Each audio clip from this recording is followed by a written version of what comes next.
can ChatGPT fix your milk supply? I've actually had more than one person ask me this recently, either to look over a conversation that they had with ChatGPT and tell me what they thought, or say that they didn't want our services because they were going to go use an AI bot, which is interesting. So I thought I would look today and see if using an AI device is a good idea, or if it can actually help you increase and manage your milk supply and pumping plan. To be honest, the first time I heard this request, I was shocked. But we use AI a lot in our business. Can AI replace lactation consultants, medical professionals, or even coaches like me? That's what we're going to test out today. I'm going to put in real client questions and scenarios into ChatGPT live with you, and we'll see what it suggests. And we can also talk about what I, a human and an expert in this field, would suggest and see if it's different. All right, this should be kind of fun. If you're new here, my name is Allison Tolman. I've been a nurse since 2009 and have been serving pregnant and birthing and lactating mothers my whole professional career. All right, I've been in the breast pump space for about 6 years now and have become kind of a pumping expert in this arena. My main role now is as a coach working with our clients inside of our Pumping for Working Moms program. We work side by side with career-driven women who have strong desires to breastfeed to find the most efficient way to feed their babies on their own terms while still thriving in their career. So if that's the personalized help that you're looking for and you're trying to achieve that, there's a link below to apply and speak directly with my team. So before I jump over to ChatGPT real quick, here's the thing about AI, all right? And this is really important to understand. The output of AI is only as good as the input, all right? And the internet is not filled with facts. It is filled with a lot of anecdotal information and opinions, and ChatGPT and other AI bots are not excellent at deciphering which is which. So you could be getting information from a random blog or Reddit thread or a study published in the 70s, right? I don't know. So you have to be asking the right questions. And this is the hard part because sometimes you don't know what you don't know, all right? In so many instances, AI needs to be complemented with experts who can fact check and or train the AI to give it the right information based on the questions that are being asked. It's funny, I was actually just planning out another YouTube video that we're doing later and talking about how you're at a disadvantage when you're using a breast pump because you don't have another human, i.e. a baby, on the other end who's making adjustments and helping you in real time. And I had to kind of laugh because with a pump, it will only do what you tell it to do. So you have to know what to tell it. It's a cold, lifeless robot, a far cry from a warm, cuddly baby who's biologically designed to be a partner in the breastfeeding experience. And I kind of smiled when I realized that this is the same thing that's happening here. Humans not only think from the information that's presented, but beyond that as well. All right, with their whole brains, they can see emotion, they can speak with true empathy, and they can see a bigger picture. Reading those nonverbal cues and seeing what's beyond the information presented is the mark of a good coach, a good professional, someone who's really good at their job, all right? With an AI robot, it tells you what you ask based on what you tell it, all right? So even knowing that, let's try it out. Let's see what we get, all right? Here we go. Okay, so this is going to be fun. Let's start playing with ChatGPT. Okay, so I'm going to put in something here. I'm going to try and give it some information. This is something that I could see a mom like typing in, or these are questions that I've gotten before, like on the YouTube channel things. I'm 12 weeks postpartum with my first baby. I'm pumping 8 times per day. I'm only getting 10 ounces per day. I need 25 ounces to feed my baby. Pumping for 30 minutes each session. I'm using the breast pump, the Amita My Joy. I have measured my flange size and I think it's fitting okay. I'm just exhausted and frustrated. I feel like I'm burning myself out. Please help. All right. I did sign out of we have like a pro account because we use ChatGPT quite a bit. We've trained it a lot, which is super fun. But let's see what it said. I'm really sorry you're feeling this way. It's tough to be a new mom, especially with the added stress of pumping and trying to make sure you have enough milk. You're doing a great job, but I can definitely understand the frustration when it feels like you're putting in so much effort and not getting the results you need. Let's see if we can work through this together and hopefully ease some of that stress. Here are some thoughts that might help. Okay, I'd probably say that too. That's really nice. 1, flange size and comfort. Even though you've measured, it's worth double checking your flange size. If your flange is too large or small, it can affect your milk output and comfort level. Sometimes a size adjustment can make a big difference in how well the pump works. You should feel gentle pulling sensation, not pinching or pain. If you're not sure, consider trying a different flange size or using a softer silicone flange insert. Okay, so this is actually not a terrible idea, but what's lacking here is the how. Okay, so a mom that's already measured and tried some different things has already tried this. And not that this isn't still a problem, but this is just generic information. Like, it doesn't really tell you how. Actually, let's ask them. How can I adjust my flange size? I feel like I've already tried this. Definitely not a one size fits all thing. Okay, check for a proper fit. Nipple movement. When you pump, your nipple should be able to move freely in and out of the flange channel. True. Without rubbing or getting pinched. I don't mind a little bit of rubbing if it's comfortable.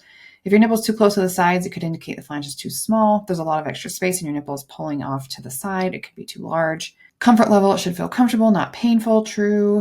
If there's discomfort, might be off. The goal is to get the nipple centered in the flange without friction or tightness. Okay. Experiment is basically what this one says. Seal check. Not sure that applies to flange sizing, but okay. You can get inserts. Okay, we probably already know that. Alignment with your nipple. Okay, yes. Visual check. Okay, so this is a really good example of what AI likes to do. This is all really great information, but it's like high level and generic. So you're going to read through this and go like, okay, well, I already knew most of that. Or pay attention to those little signs. It can help you figure out what the best fit is without causing discomfort or affecting output. Okay, what are those little signs? Like, I guess it means like redness or pinching, but it's so hard when you're not trained to look at a nipple. Like, I've looked at thousands of nipples and like, I know what swelling looks like around the nipple, what it looks like when the flange is not fitting well, when there's a blister or a crack in a certain position. You're like, oh yeah, that's what that is. I usually point out swelling on clients when they send in photos when they've been using a size that's too big. I'll be like, this is the swelling part because this is the base of the nipple. But you're not an expert. Like, you don't know. And you've only probably ever seen your nipples, very few others in your life. So this is where this is hard. Like, it can't look at you and give you a recommendation. I don't know. Tricky. Okay, let's go back up and see what else it says on the initial thought here. Pumping settings and techniques. If you're using the Me to My Joy, it might help to experiment with the settings. Some women find starting with a faster speed or higher suction for a few minutes to trigger a letdown, and then switching to a slower, more comfortable suction can help with milk production. Don't be afraid to adjust the suction level to what feels right for you. Again, good advice. You should adjust the suction, but you can adjust the cycle speed on this pump. So that was dumb. It's not wrong. Like, a faster cycle speed or a different cycle speed can help trigger a letdown, but you can adjust it on that pump. This pump also is known for not having the best suction, right? And so you can only go so much. More suction also doesn't equal more milk. We've done a video on that I've said that many times, but I'll put a video down below for you, because just using more suction, and I'm glad that they said comfortable, like you should be finding a comfortable suction for yourself. Anyway, okay. Number 3, pumping duration. Pumping frequency and duration. You're pumping 8 times a day, which is great. But if you're still feeling burnout and getting less than expected, it could be helpful to evaluate whether those sessions are working optimally. Sometimes pumping too much can be counterproductive and cause stress with your body, especially if you're not seeing an increase in milk production. You could try adjusting the length of your session slightly or adding a power pumping session. Usually a 1 hour block where you pump for 20 minutes, rest for 10, pump for 10, rest for 10. Okay, I've also done a video on power pumping because this is like one of the most common blanket recommendations that we give. But there's this very specific reason why I would ever recommend power pumping, which is actually not very often, rarely, I dare say. Because power pumping this woman is burnout and exhausted. So telling her to add in a power pumping session to her day is absolutely insanity. I would never do that. And the only time I've ever seen this work well is for one, a mom who's not burnt out and has the time and space to do this. But if they're really struggling to train their letdowns, okay? So if a mom says, I get way more when I power pump versus when I just do a normal session, it's a red flag for me that we're not being able to trigger letdowns effectively, okay? So a power pumping session, and we kind of adjust it. We don't usually do like an hour block. We do kind of like a mini session, again, because with the purpose of training a letdown, okay? I hate this advice right here. And it just doesn't take into account, It said that it was taking this into account, but it does not. Like, it doesn't know that power pumping sucks and that this mom is already burnt out. I'm actually really, really happy though that it did not recommend that you start pumping more than that. Like, well, start pumping 10 times a day. If you're not getting enough milk, just pump more. So I'm actually really glad that it did not say that. And I actually agree that sometimes pumping too much can be counterproductive if it's causing stress. If you're at 8 times a day and only getting 10 ounces, that means you're getting just over an ounce every session combined. And that is really defeating to see in a bottle. So I totally get that. Pumping less may not be the best answer. It just depends on what's going on, right? If you have the milk or just can't get it out well, then pumping less, I'm not sure that's going to help. If you actually have low supply and 8 times a day is not feeling sustainable and it's just not working, maybe we adjust that and adjust our goals at the same time. So this did recommend that you pump a little longer, adjusting the length of your sessions. This is all it knows. And this honestly is what a lot of lactation consultants recommend too, is just like pump more or pump longer or do power pumping. And I hate that because it doesn't address the underlying issue. Anyway, so it's like on the right track, but there are definitely nuances that it does not understand. Yeah, honestly, power pumping is the thing that people go to the most. Sorry, huge rant on that. I'll put another video down below. Number 4, hydration and nutrition. Let's see what it says. Your milk production is very much linked to your hydration and nutrition. Make sure you're drinking plenty of water throughout the day. Sometimes when we're focused on the baby, we forget to hydrate ourselves. That is 100% true. Are you feeding yourself? Are you taking care of yourself? Also, eating nutrient-rich meals with enough protein and healthy fats can make a difference in your supply. This is also a lovely example of something that is technically true, but this mother is burnt out and exhausted. So putting it on her of like, this kind of makes it seem like the reason you might not be making enough milk is because you're not eating a nutrient-rich diet with protein and healthy fats. Like, if you've ever had a baby and been in the postpartum period, you will know that that is a complete joke. Honestly, in my program with my clients, what we usually recommend for nutrition and hydration is eat food, drink water. I literally do not care if you're getting your calories in from a package of Oreos. I care that you are eating food and drinking liquid, right? Ideally, it's water. Water's great for you. Okay. Diet Coke. If that's how we get liquid in, maybe not ideal, but I do not care, right? Body Armor has a ton of sugar, but it also is liquid and it has electrolytes and calories and things like this. So this, I want to pull my hair out at this recommendation. Again, it's technically true. Let's ask this. Okay, I just asked for, can you provide me evidence-based research for hydration and nutrition recommendations while breastfeeding based on what you recommended to me? And this is an important part of AI is because sometimes, well, all the time, they're just pulling information from wherever they can find it. So sometimes it's evidence-based and sometimes it's from a blog or from a Reddit thread or like wherever they can find it. It's not always evidence-based. So this is also tricky because like we have a blog. We post a lot of the YouTube video content on our blog as well. There's some really great information there. There's also anyone and their dog can make a blog and put in whatever they want. And a lot of times what I see is people that have had their own experience and they have a lot of insight to share based on their own unique experience, and they'll create a blog and they'll create content and they'll become an influencer online. And that's great. Like sharing your experience is really, really helpful. But if you're only looking at it through a single lens of my experience and my situation and my baby and my knowledge of lactation, it doesn't account for the population, right? This is your thing. Does that make sense? But AI doesn't know that, right? It's just going to find information from wherever it can pull it. Like that power pumping recommendation. I can guarantee you that is all over the internet. But is it the best thing to do for you? I don't know. Probably not, actually. Let's see what things it came up with here. The American Journal of Clinical Nutrition, 2010, a great journal. It's 15 years old at the time I'm filming this video, but still, no problem. Good nutrition and hydration are important. I know that.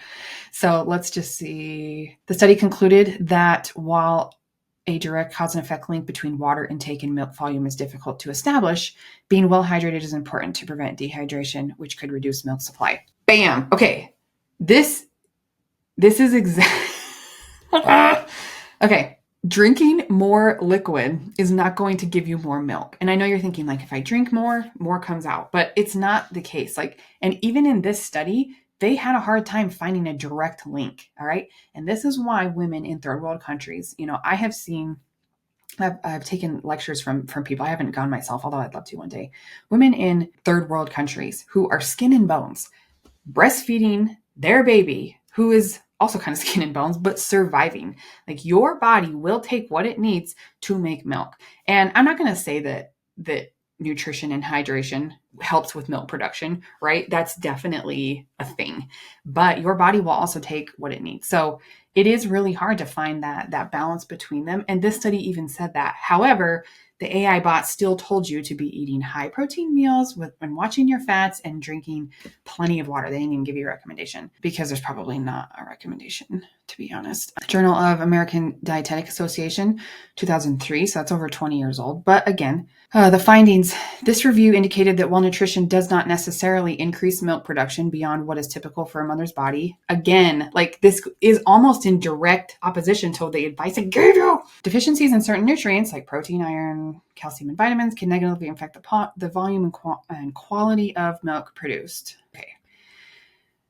I don't know, and I'm not going to explain this, right? Study of pediatrics. Anyway, if you are the mom that we just talked about, burnout, exhausted, tired, are you actually going to go through and read these studies and figure out which nutrients you are short on, which supplements might be best?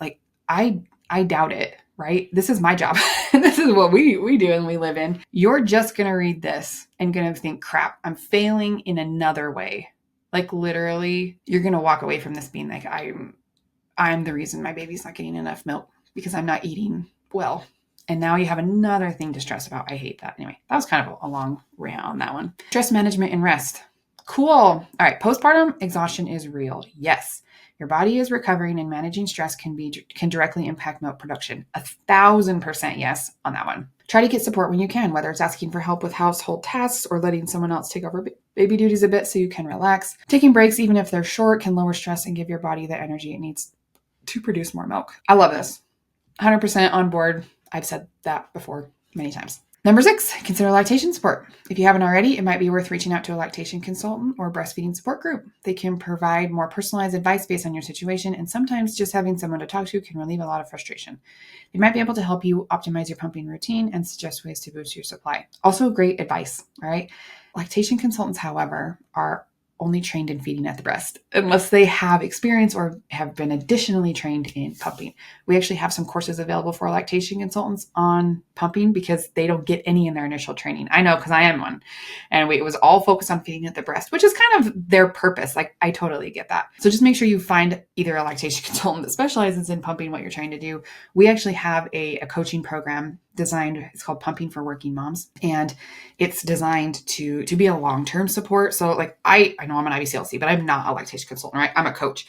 We are doing pumping and life coaching for working moms, all right? Try to help you pump fast and efficiently so that does not take over your life and you can thrive in your workplace, managing that transition, really by balancing the science and the practical. Okay, this is the place that I like to live, the science of lactation and the practical aspects of your life to make that all work together. We work with high-level professionals, career-driven women. If that's something that you're interested in, there's an application down below to apply for our program. You can come and talk with my team and see if it's a good fit. But I also really love the idea of a breastfeeding support group, all right? And our coaching program is a group-based program, so you'll find that with other high-level mothers in there as well. But this is huge, and people, I think, look over this a lot and realize, I don't need this. I'm fine. I can figure this out. But this can be a huge stress reducer and can give you a lot of support and ideas that you may not think of yourself. So really great idea. And I'm glad that it suggested somewhere where you can get more personalized advice based on your situation, because everybody's situation is different. I didn't give this bot any information about what happened to this milk supply in the beginning, or why it might be low, or how we got to this point, right? And all of this matters. It matters what happened in the beginning. I just did a video, another one recently, on most common mistakes in the first couple of weeks of breastfeeding. And it can be really hard to recover from a rough start. And a breast pump is a tool that we can use to kind of help get back on track that way, but only if you understand what happened in the beginning. I will say, when I work with a client and they make a post like this, okay, this is not an uncommon question that I would get from a client in our coaching community. The first thing I would do, instead of spitting out recommendations like this would be to ask more questions. We frequently go back and forth a few times until I can figure out what the underlying problem might be. And sometimes this takes us a week, of working together, trying to like dissect, well, what about this area? Like, what do you think might be happening here? Or like I would ask, tell me about the last 12 weeks. What had happened there? What happened when the baby was first born? What did that look like? Have you ever had a full milk supply? Is this going down recently, or has it always been 10 ounces a day? Making sure that they're using their pump correctly. This is not one of my favorite pumps. So not that we don't recommend often they switch pumps, but it would be something I would check. Like, what settings are you using? Is this working well for you? Flange sizing is absolutely something that I would help them with too, as well as their pumping techniques. I actually really liked this recommendation. It could be helpful to evaluate whether those sessions are working optimally. That is 100% something I would do. I would never add in more than 8 times a session per day for a mother like this. And in general, we don't recommend that to really anyone. It's a lot of pumping. I would say, let's focus on these individual sessions, making sure you're getting all the milk out that's there. I would also ask, are you getting all the milk out that's there? Your output is 10 ounces a day, but is that a true reflection of your milk supply? So do your breasts feel well emptied after you pump? Can you hand express milk afterward? And are you still seeing sprays of milk, or is it drops and it's hard to get out? These can tell us, is there milk there or is there not? It's also, I would ask, are you nursing on top of this pumping at all?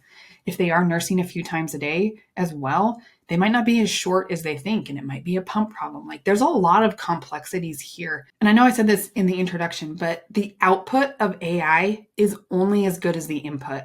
Okay.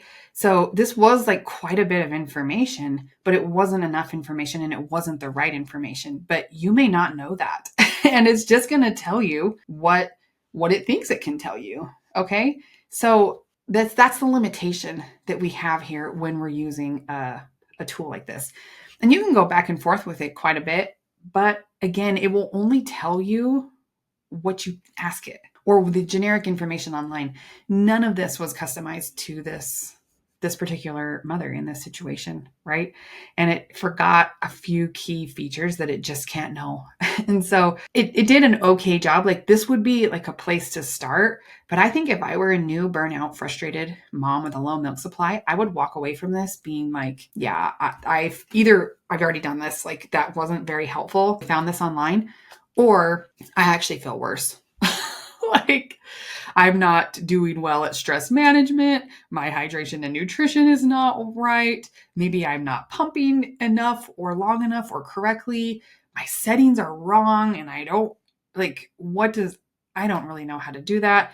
Maybe my flange sizing isn't good. Maybe this is not providing a good stimulation, So I would kind of walk away feeling I have even less answers than when I started.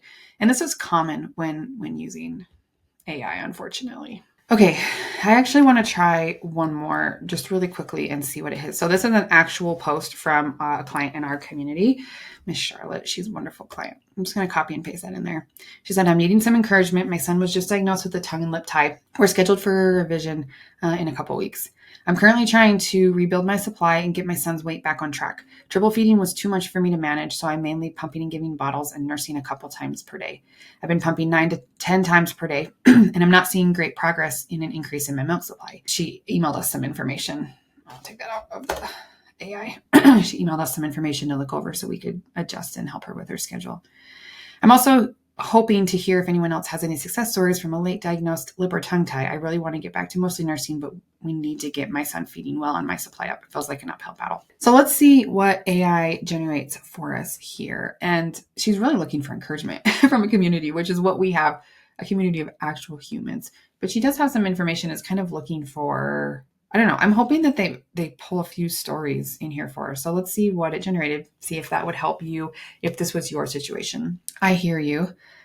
Who? Okay, whatever. Sorry. And I want to acknowledge how challenging and emotionally draining it must feel right now. You're juggling so much, supporting your son with his tie revision, managing pumping, and working hard to rebuild your milk supply, all while hoping for a shift in the right direction. First and foremost, I just want to remind you that you're doing an incredible job. What you're doing, even if it feels overwhelming, is the definition of perseverance and love. That's actually quite kind. It's so tough when you're trying everything to make it work, and it can feel discouraging when progress seems slow. With tongue and lip tie issues, it can take some time for things to get better after revision. Many moms who face a late diagnosis find that it's a gradual process before nursing starts to feel more natural again, both for you and your baby, but there's hope and you can get there.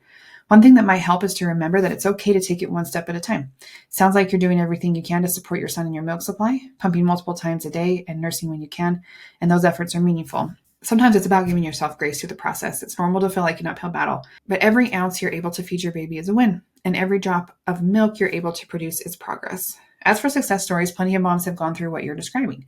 After a tongue and lip tie revision, some babies still need a bit of time to adjust and relearn proper feeding mechanics, and it can take a while to get the milk supply back to where you want it to be. But many parents have shared that after a few weeks post-revision, they were able to transition back to breastfeeding more effectively. Some found that seeing a lactation consultant after the revision helped their baby get into a better feeding rhythm too. If you haven't already, consider reaching out to a lactation consultant to help with the latch and any additional strategies for your son. Also, keep in mind that milk supply can be a slow process to build back up, especially if you've been mostly pumping and supplementing. Your body is responding to cues you're giving it, and it may take a bit to get back to full production. Stay hydrated, eat nourishing foods, and keep at it. Same recommendation as before. It sounds like you're dedicated, and that's a huge part of the equation. Sending you lots of support, positive thoughts. You're doing a wonderful job. You get through this. You're not alone. You've got this. Okay, that was actually a lot of empathy and nice words, and I hope that's what this mom would need. It lacked practical advice. So I'm going to ask for some. Okay, I'm going to ask it. Thanks for the support. What can I do logistically to help my situation and milk supply? Okay, optimize your pumping routine. Since you're pumping 9 to 10 times a day, you're definitely putting the effort. It's important to make sure double pumping, like who's not double pumping? Whatever. Pump for longer. Oh my gosh. 20 to 30 minutes is probably a fine session, but she's doing it 9 to 10 times a day. She's pumping so much. Pump after nursing. Oh, okay. Pump more. Yikes. I mean, it's not a bad recommendation, but use a hospital grade pump. What is a hospital grade pump? Another video on this too, because like just getting a new pump is not going to solve her problem. And I'm going to ask it, what is considered I'm going to ask this question. What is considered a hospital grade pump? Because I get this a lot. People are like, get a hospital one. And they're just not the same. This is going to have to be another video. Stronger suction. Nope. Multiple user capability. Yeah. Efficiency and speed. They're a little bit faster in their speeds, which is true. Durability. Okay. And all pumps are closed system right now. And the Medela Symphony is not the same as the Spectra 2. Like okay. I'm gonna have to make another video on that because it's not true at all. So I don't know. Was this helpful? I think in just kind of figuring out what AI is going to give you and maybe how I'm more power pumping. Oh, I've already been on my soapbox. Prioritize rest and nutrition. Encourage the baby to latch more. With a tongue tie? No, that's so dumb. Galactagogues. Go buy a bunch of crap and focus on what you're eating. No. Yeah, you should get help. But she already has help. Someone was diagnosed it. She's getting it revised. Be patient. She's already supplementing. Oh my gosh. Okay. I don't mean to get frustrated, but it's just there are some things that just cannot be replicated by AI, right? If you had no resources available, if you lived in a super rural area, if you had no money to get help, if you just if you were on your wit's end, okay, you might be able to come here, but you're going to have to ask the right questions. You're going to have to give it the information that it needs if you want appropriate information out. Does that make sense? So, and that's where I find a lot of people struggle, is if you don't even know what to ask it in the right way, you're not going to know. I actually had a mom the other day in our community who said, I have a yeast infection on the breast, thrush. My baby has thrush. I have yeast. How do I treat that? So we actually asked some clarifying questions, went back and forth a few times. Turns out she did not have yeast and did not need to be doing all of the things that she was doing. It was a milk bleb and blister, and the baby just had some white on its tongue. It was normal. But if you pop in here, my baby has thrush and I have yeast on my breast. How do I treat that? It's going to tell you how to treat it, but it can't tell you, is that actually what you have? Because you just told it that it was, right? It only knows what you tell it. So you have to be smart enough and understand the process enough to know what to tell it. I actually would be really curious for some of our clients to try AI, using AI to troubleshoot, because in our program, our curriculum is different. All right. It is designed to help make you your own expert on you. And we hear this often. In fact, I just did a recent interview with a client, Vanessa. If you want to go look at that one, I'll put a link down below for you. But she talked about how she was able to troubleshoot her own things on the fly. She actually didn't even need AI because she knew how to do it on her own. But it would actually be really fun to see some of our clients use this, because I feel like they could tell it and ask for really good information. I'm not sure what like ChatGPT would tell it to do, but I know that they can ask good questions and have better output, because we've trained them to be their own experts, to understand their own body and their own milk supply and what works best for them. So I know that they would be asking good questions here and making it work better, which is pretty cool. We actually use AI a little bit. We have a ChatGPT that we've pumped in our curriculum and our methodology and all of that in there. Client questions are common answers. And so it actually can spit out some pretty good answers for to help our clients. And we use that sometimes, but again, it has to be paired with that expert advice with a real human. And we've trained it to know how we function and our unique methodology and all of that. So ChatGPT fun. There we go. That was pretty fun. I'm going to pop back over and give you just some last thoughts and some more ways to get help if you are struggling. So, am I scared for my job? Not really, but generic information on the internet is the reason that so many mothers are struggling in the first place. All right. Trying to piece it all together, doing more than they need to, still unsure how to manage their unique milk supply based on their unique circumstances, and trying to figure it out all alone with no expertise in this area. All right. It's kind of like me trying to train for a marathon. All right. There's loads of free information online. It can't be that hard. People do it, right? I could probably research it all and formulate a plan that I thought was best. But to be honest, the likelihood that I actually achieve that goal is super low, all right? I have a few unique health things that make a standard plan a little bit hard, and I have some questions about how to make that work for me. I'm also not sure what else I should be doing outside of just running to help make that easier, all right? I don't know much about running form, about eating and fueling your body for long distance running. Like sometimes people take, packets or pickle juice in the middle of races, I don't know, or the best shoes. I bet there's other things that I don't even know. I don't know as well. So I also don't have great self-motivation for running because it's not my favorite thing to do. So when things get tough, a quarter of the way into this training, I am very likely to slow down or even quit early. Thankfully, if I'm training for a marathon, I actually can try again. With breastfeeding, you can't. You get one shot at this postpartum experience, and once you tank your milk supply, it is so hard to get back, all right? It's not impossible, but it is so much harder. And once this experience is over, it's over for this baby and you, right? Even if you had all the milk, did you enjoy it? Is a question that I ask a lot too, because you are so much more than milk. This experience is so much more than simple, generic, cookie cutter information, right? Your goals matter, and your feelings matter, and your breast milk matters, all right? If you want some personalized help from humans in building a unique plan with a step-by-step approach that is designed for busy, working, high-achieving moms who want to give their babies breast milk, but not at the expense of their fulfilling life and career, there's an application down below to get some help. Sorry, this was a little bit longer video, but it was really fun to talk about. And I hope you learned some nuggets as we were chatting with the AI bot too, and kind of just expanded your thinking into what's possible for you. It is possible for you to meet your goals, and I would love to do that. If we can help, let us know. But good luck and happy pumping.